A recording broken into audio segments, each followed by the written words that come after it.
Hi there, Plant Girl here. I'm out working in the garden today, and I thought it's been a while since I brought you along into the garden with me where my veggie patch is. I've done a lot of things with flowers and things like that, but not a lot with my vegetables, so I thought maybe you'd like to have a little peek around with me while I'm catching up on some chores. I've already been around and did some liquid fertilizing in my whole yard, my flowers, my vegetable garden earlier today, and now I'm just going to be working here right now in my Brassica bed. So this bed has my cruciferous vegetables like my cauliflowers and my broccoli and my cabbage in it. My cauliflower and my broccoli haven't done a whole lot. I'm going to probably harvest some cabbage. I haven't had a good close look at it yet. And I'm going to plant some more seeds for some of these things. There's room at the end of the rows. It doesn't look like it from your angle right now, but there's room where some things haven't come up. So I'm going to plant some seeds in a few more spots here and get them started. So hopefully I have something to produce before the end of my season. And we'll just have a poke around at things today. I do have some different projects I need to get done in the garden. I need to tie up some of my tomatoes, which are behind me. I'll probably need to do that with my peppers, and my cucumbers as well need a little attention. So that's my plan for this afternoon, and hopefully you want to join me for it. So first we're going to go through some seeds and get those planted. So you can see down at this end of the bed, I don't know, just not a lot came up. Not much is happening back here, and it seems like it's getting lots of sun. I don't think it's overly shaded, so I'm not really sure what's happening back here, but I thought it was time to put some seeds down and just try and get something growing back there again. And it's a good day for that because I haven't seen a lot of the cabbage white butterflies in my yard yet this season, so having this uncovered for a little while isn't too worrisome for me today. So I'm gonna see what seeds I have. So I do have a few smaller plants here coming up. I don't know how well they're showing up on the camera there for you, but I thought, even once these do start to produce, I'll want something coming on along later on in the season. So I'm going to try Minuteman and Freedom. But Minuteman is a fast-growing variety. It's supposed to be ready in 47 days. I think it's probably more meant for like cool season time, but since none of my cauliflower has done a lot, I just thought I would try and get this going and see if I can get some early crops. And then Freedom is supposed to perform just as well in summer as it does like into the fall months. So I thought this would be a good one to do. It's 65 days. Now both of those times are from transplanting, and I'm not transplanting these into the garden, I'm direct sowing. I could start these inside and let them grow on to a larger size and then plant them out. And that had originally been my plan this year, but I don't know. As usual, things just got away from me and I just haven't done successive sowings. So we're just gonna pop them right in the ground, and with the cover over them, and flea beetles are pretty much, I think, done their damage now until fall. I think we're pretty safe to have them started out in the ground here and not get hurt. So I'm gonna there's a few here that are just small, so I'm just going to stagger some plantings out from them, so they'll just be staggered out, and as these are getting going and growing, the others will be maturing, and it should be a good timing that I'll be able to take these out before the next set is too big and they're competing too much for space. That's my plan. We'll see. So I think I'll do just the one of the Minuteman just to kind of try it out, see how it goes. So I'll put like 3 seeds in the hole, and then the Freedom I'm going to do 2 spots with, and again like 3 seeds or so. Put seeds on a worm. Let's maybe put some away from the worm. Okay. Now I'm going to try and get around and do some broccoli, gypsy, and imperial. I'm not sure how much space I have back there, but I'll take them both. They're both supposed to be good for growing in the heat. And then I grabbed a couple cabbage. I might stick one of them down at the end of this row or fill one in if I decide to harvest some, but we'll do the broccoli right now. It's a tight squeeze back here. So I have this random dill growing. Pops up everywhere in the garden. Just pull that out of my way. Go in the compost. And then I have, so this is cabbage here that you can see, and the whole rest of my broccoli row was left open, and my plan had been to get some of the heat-loving broccoli in here. I didn't plant as much broccoli early on in the year because you can harvest the heads and get side shoots popping out of the broccoli plants, so they can go for quite a while. And so I do have a few plants going here. They haven't started to head up that I know of yet, but I'm going to get some of these hotter loving broccoli plants going in here, and then hopefully they'll be kind of a succession. So like I said, I have the gypsy and the imperial, so we'll put a couple of gypsy plants down at this end, and I do have drip lines in here. Imperial down here, I don't know what I just said. And again, just a few seeds per hole. So that's 3 plants of imperial, and then I'm going to do some gypsy up over here. So right now, I think I have Arcadia and Green Magic planted at the front of the bed for broccoli. There. Oops, more spring lovers. We have some gypsy come up along here as I just dump seeds everywhere. Alright, so it doesn't take long to do a little succession sowing, does it? So now I have the cabbage going here, and this one's starting to head up. This one's getting a nice head on it. I could probably fit one more in the back here. Let's do some gunma. Gunma's a nice one. Just move the stone head tag over. There's a drip line going here as well. So gunma's an 83-day variety. Again, that's usually from transplanting with brassicas, so it could be 110 days out here. So let's go to the front. I have a cabbage that I think is ready to harvest, so we'll have a look at it. And if I do, then I can just plant some seeds in beside where it was. So here's the head. It has some black on it. That's just for me pouring fertilizer in here this morning. It'll get rinsed off later. It's just the Promix fertilizer I have. Kind of leaves a blackness to things. So it's nice and firm. Good head here. Let's see if I can find a variety. I'm guessing this is a Catarina by the size of it. Yeah, I don't see the tag, but I'm pretty sure that's a Catarina. So I'm just going to go down and cut it off down at the bottom. But here's the cabbage. It looks really nice. Hopefully you can see that. I can't see in the camera. Yeah, that's a beauty. It's a nice size head.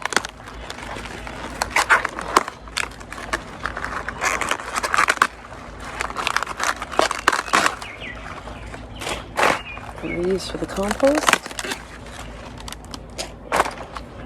Isn't that so pretty? I just love cabbage. I love the look of it.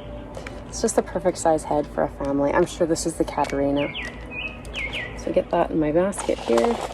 And then we have an empty space that we can plant in. I'm not going to worry about taking the roots out from the one we just harvested. So if you look down here, I'm just going to pop some of these leaves off this big old broccoli here, just to get them out of my way. It won't hurt the plant. Take a few big leaves off.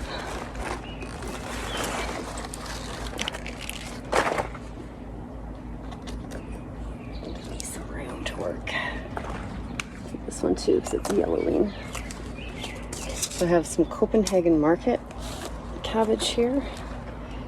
And I'm going to put one here. And these are supposed to be 65 days, again from transplant.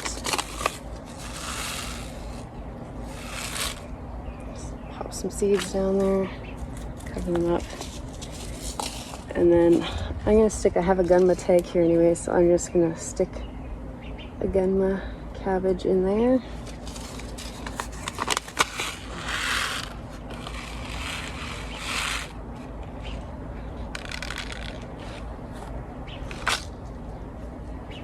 So that's just a real quick little planting to fill in some gaps here in my Brassica bed. And now I never got kale to get up and get growing this year. I don't think so. I should check that bed again. But so I'm gonna go over to where I was planting the kale and things like that. And I brought a few packs out and some bok choy. I'm gonna try again. It's a little bit hot now. I'm not sure if the bok choy will grow. The kale should be okay. And we'll just try and fill in some empty spaces. All right, so for any of you that are concerned, I did cover that last bed back up with the netting. I don't think that netting is available anymore, but if it is, I'll put a link down in the description down below. If I can find the link, I'll put it anyways, because it seems to come in and out of availability, as well as the next stuff you're going to see here. If you're interested, because I always seem to get questions on these products, but I did cover that bed back up, and before I did that, I watered those seeds in really well. I realized I didn't show that on camera, but I did do it. So this is where my kale is supposed to be planted. And I'm pretty sure there's no kale in here. There's celery over here. Just pulled up.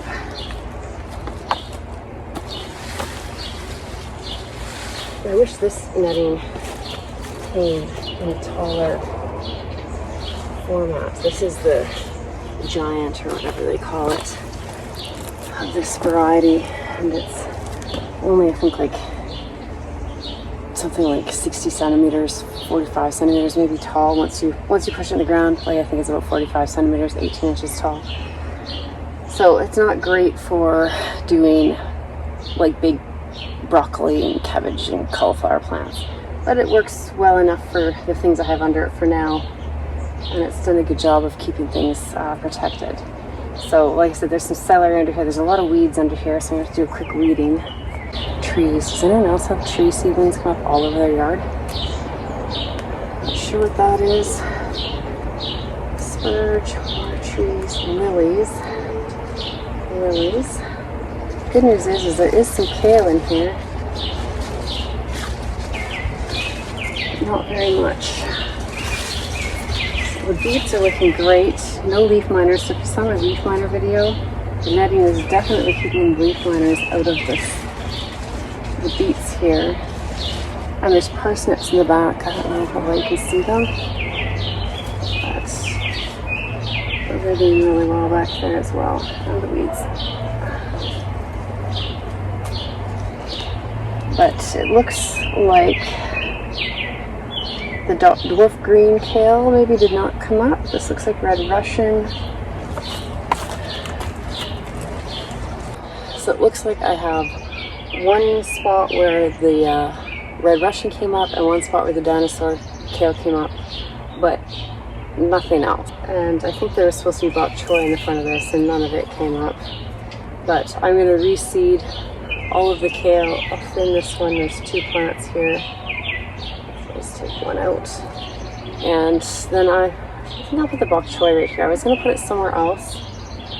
But I think under this netting with a little bit of shade might not be a bad thing for the bok choy to get going. So we'll try that. Dinosaur kale.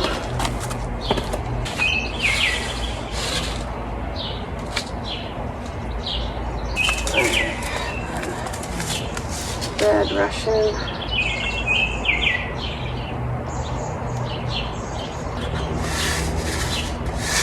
It's very disappointing that the kale didn't come up, because I really like kale. I like to add it along with some of the greens in my salads. I like to juice it.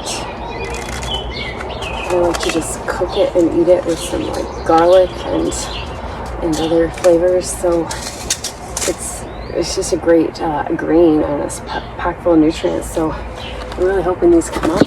The beets and the parsnips came up well in this bed.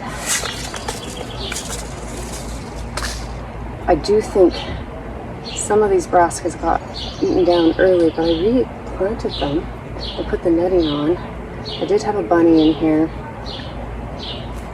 that was eating them down, and I had some flea beetles, but I don't know. I thought I got the netting on in time, that I should have been able to save some of them, but they're just gone. So hopefully these come up. I'll do the bok choy. I think I'll do some in this bed, and then I am going to go over to another bed and put a few more in and we'll just see if we can get some results with some of these here. No weed. Someone asked me recently how I handle the weeds in my garden. That's how. I see a weed, I pull a weed. I do take some time every once in a while, and I'll just go through and, you know, and pull weeds, but for the most part I just try and pick them as I see them, and then they usually don't get too far out of control. And I also am a big fan of mulch. These choy, and I'm trying to kind of space them between the kale plants a bit there. It's going to run into the beets, but we'll put that there. So there's 4 sets of bok choy there. And I'll go down to another bed and just put a few more bok choy in. They're another great thing. They're great in stir fries. I like them just as raw greens. They're a nice, nutritious, flavor-packed bite that is nice to have, and I find it refreshing in the hot weather. So we'll water these in before I walk away, and then we'll move over and plant a few more bok choy.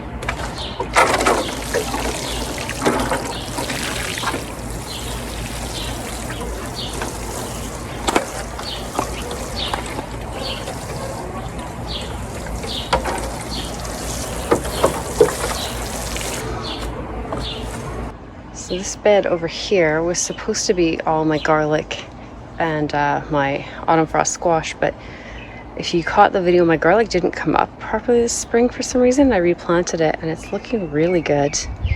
I had cold treated some bulbs and planted them later this spring, and they're coming up nicely, and I've thrown a few zinnias in because who doesn't want some beautiful flowers in their garden?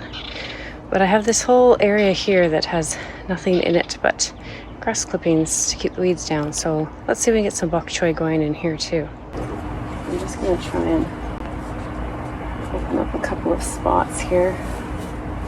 3 bok choy in here and see how that goes. I can see ants crawling in the one hole already. Hopefully they don't take all my seeds.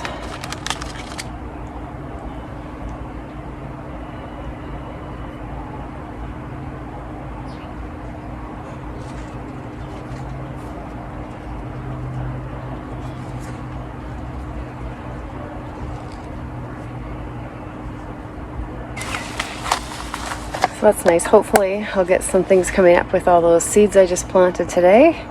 Got my cabbage that I harvested. And let's just have a little poke around at some other things now. While we're right here, right beside me, I'll have a quick look at the Brussels sprouts. I've never had good success with Brussels sprouts, but these are so far looking pretty good this year. So have a look before they disappear on me. You're able to see there's a window back here behind them, and you probably can't tell, but there's a little wooden frame. So I actually planted them out, put them in a little cold frame, just homemade, just made 4 pieces of wood screwed together and an old window on top, and there's celery in front, so it kind of doesn't look like Brussels sprouts, but and then they grew quite well like that, and I just vented it for the longest time after it had gotten warmer out. And I was worried I was cooking them, but they always looked so healthy. I just kept leaving it like that. And I don't know if that helped to keep the flea beetles off, or if it was, I think I had radishes or something planted. No, I had some turnips that I'd planted in front here. I think that's what it was.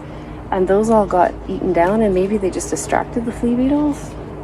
So it got too hot. I don't know, but there's two Brussels sprouts here. So I believe this one is Jade Cross and this is Long Island Improved. And I mean, that one has tiny little Brussels coming on it, little sprouts. This one doesn't yet. I don't know, they look healthier than they ever have by this point, so I'm hoping they just keep going.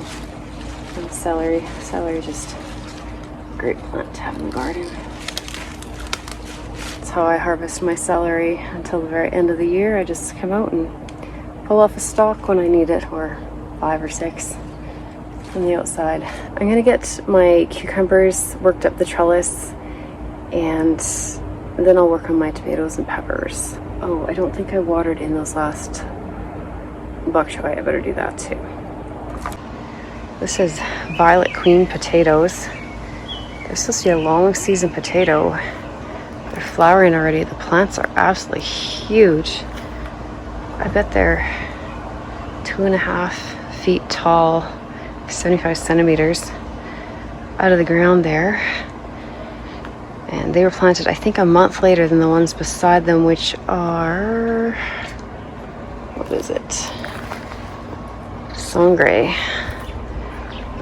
There's a few sangre that are tall too, but a lot of them are shorter than the Violet Queens, so the sangre should be done sooner. You see the slightly lighter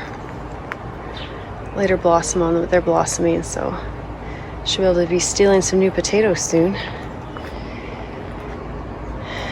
And I have peas coming along, corn, my little beans that I planted, my Lena's pole beans.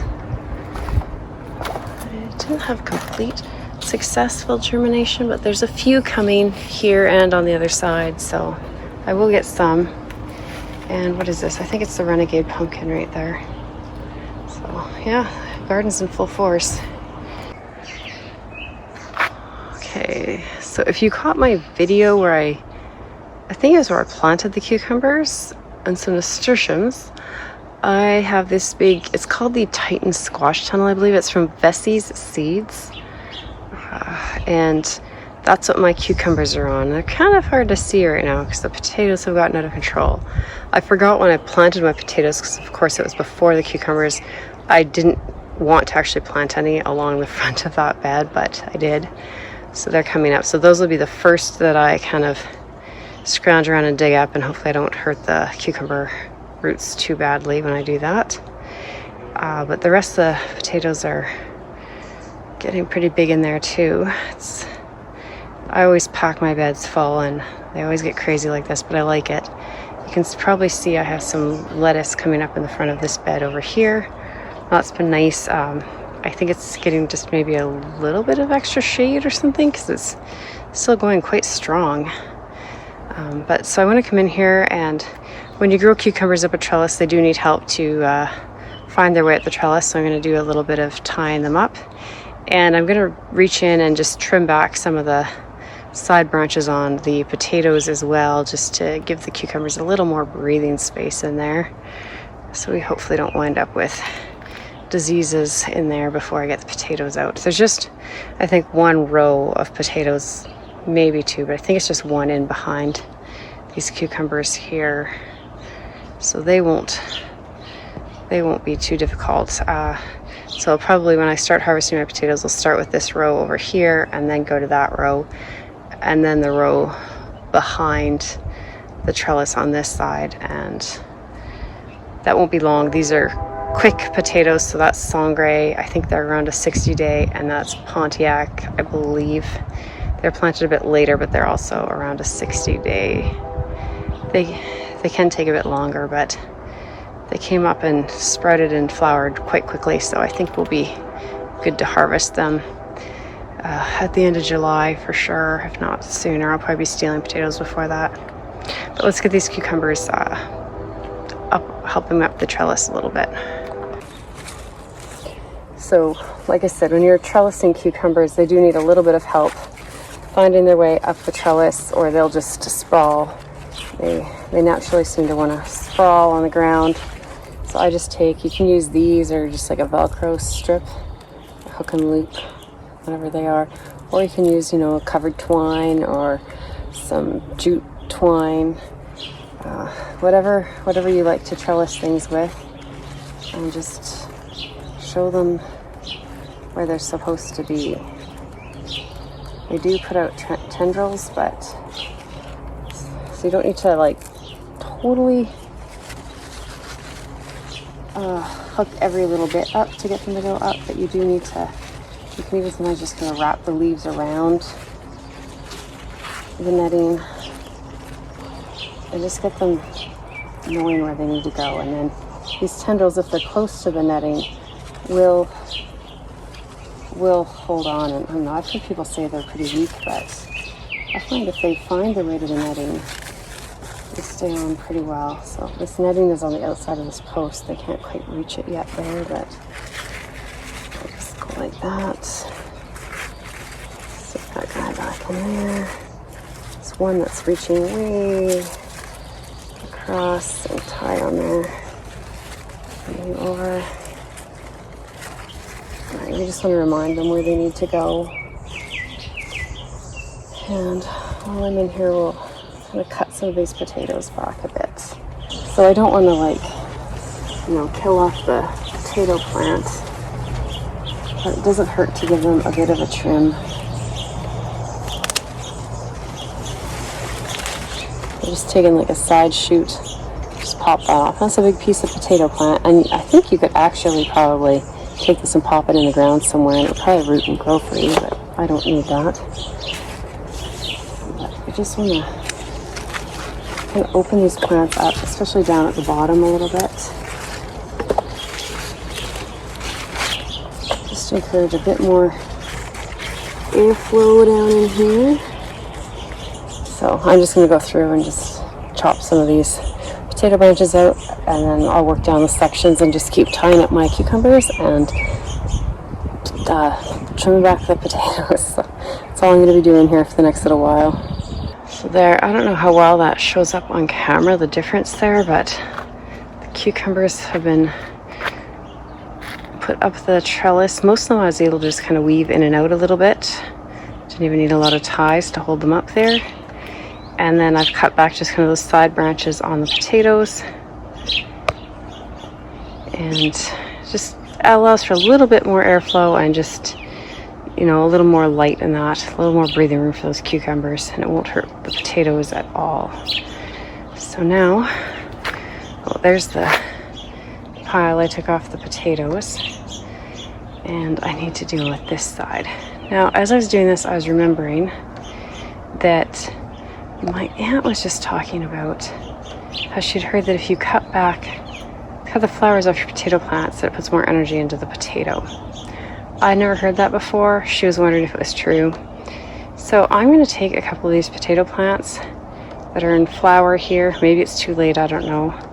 They're along the front row here, and I will cut the blooms off of them, and we'll see what that does, if anything. So remind me later, because I'll probably forget I was doing this, but ask me when I'm harvesting these potatoes if I feel like there was a difference between, I'll do the middle couple of plants, and then we'll try and see if we can tell. It won't be totally scientific, but we'll give it a go and see if we can see a difference in that. And then again, I'm just going to go through and trim up the side shoots off the potatoes behind and make sure all the cucumbers are going in the right direction. I actually have these little clips, so I'm going to clip those onto the plants. On this one, and on this one. Flowers off, flowers off. So we've got the flowers off of those two kind of center spots there, and I've put little clips down on their stems, and the rest have flowers on. So we'll see how that goes. You might notice there's boards there. I'm just weighing the potato plants down so they hang out of the bed a little bit to get more light into the cucumbers. Alright, so I'm just going to go through and do the exact same thing I did with the last batch, and then we'll move on to the next thing. Okay, so hopefully you can see the difference on that side now as well. Cucumbers are going up. Got that potatoes kind of pulled back from them a little bit and under control. And I think this is all looking a lot better. So now we're gonna head over to the tomatoes over there and kind of wrangle them back to where they're supposed to be again. Okay, so a lot of you that have been growing tomatoes for a lot of years will probably already know what I'm going to share with you next, but it's good to repeat just as a reminder, or for anyone who's new to gardening and new to tomatoes. So this is a Thornberry's terracotta tomato plant here, and it's a staking tomato or an indeterminate tomato. So you usually see at least one of those terms on your tomato package or on the little tag if you buy starts at the store, staking or indeterminate. And that just means that they're going to grow really tall and just keep producing tomatoes over a very long period of time. And so you want to put a stake in the ground, not one of those little tomato cages. It's not going to be enough. You want something that's strong to support them. I like just these good strong stakes or a big long bamboo cane. I think these are 6 foot tall canes that I have here. It's a couple of meters. And then you need to tie them off to the stakes to give them support. Now I have a Velcro strap here. That might not be enough. Oh, no, it'll do it. But before we tie them off, we need to do, well, you can do it when it's tied off, but I want to show you here. Hopefully you can see this. There's the main stem is going up here, and then you have side branches. And between the main stem and the side branch, you're going to get suckers. So hopefully you can see this better now. So you have this main stem going up, you have your side branch going off, and then you have this little piece that's growing in between them, right here. This is a sucker. So a lot of times you can just kind of pop them off if they're young. This one's getting a little bit big, so it's safest to just go and snip it out. But you want to take these out. You don't have to, but your plant will get really huge and gangly if you don't, and it can get really out of control. Some people say if you leave them on, it helps shade the tomatoes and helps them to not scorch and burn, but it also can help so the sun can't get to the tomatoes. You can wind up with more disease in your plants. The tomatoes might not get enough sun to ripen very easily, and a lot of people say that you get smaller tomatoes because you'll get more tomatoes, because this will also produce a fruiting branch. Like right here you have this other branch that came off that had the flowers on it. You'll get some off of this. You'll start a whole new kind of plant shooting off the side of here. So you get another main stem, more side shoots, more fruiting branches. It's just a whole new kind of plant growing off the side of the plant. So they say then it's putting so much energy that you're going to get more tomatoes, but smaller tomatoes. So I don't know for sure if that's true, but it does seem to make sense. But mostly it just makes the tomato plant, to me, just unmanageable and crazy. So if you only have 1 or 2, maybe it's not a big deal. But I grow them lots of varieties, lots of plants close together. So I just go through and I just snip them out. And then I need to keep making sure that my plants are staked up to the top. Sometimes you'll have a plant that will just fork and you'll wind up with kind of 2 main stems coming out. And you can let those both grow, or you can pick one to be your main stem. So it's up to you, but then you might need to put in an extra stake to kind of spread them out. Sometimes you get them both hooked on the same stake, but sometimes that just makes it too heavy and they'll pull it over. But I'm just going to go through my whole tomato patch here, and I'm going to be putting them up. I'll be either using these Velcro ties or this coated wire. I actually really like this for the tomatoes. I've bought some like little plastic tomato clips last year, I think, but I don't care for them. I don't feel like they hold well. So these are my kind of go-tos. When the plants get really big, this can be a little bit too much. And when you're doing your tomatoes, oftentimes you can go down once they get to this size, you can go down to the bottom where you initially tied them up, and you can take those bottom ties off. They might even start to cut into your plant a little bit.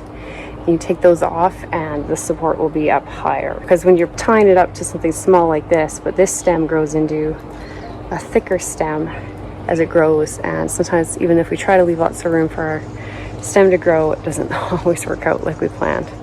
So like I said, I'm just going to be going through and pruning up my tomatoes and getting them all attached to their stakes properly. So right here is a good example of where you could take a tie off of the bottom of the plant and where this one has gotten a bit tight. So you can see I've left room. I've done the wrap it around the post, twist tie it, and there should be room in here. But again, you know, sometimes we forget how much these plants grow, and those little stems get thicker, and you can see there's some little marks here. I just think it's best to take that off and get it out of the way. I'm also going to take this little branch down here that's low down. This isn't needed down here. It's not getting a ton of sun and light, and it'll just allow more airflow in between these plants here. So, same with this one here. Some nice tomatoes growing up above here, so leave those. And then I can use that tie that I took off down here to tie the plant up higher. So now I can reuse that tie, cross it around, try and leave space for the plant to grow.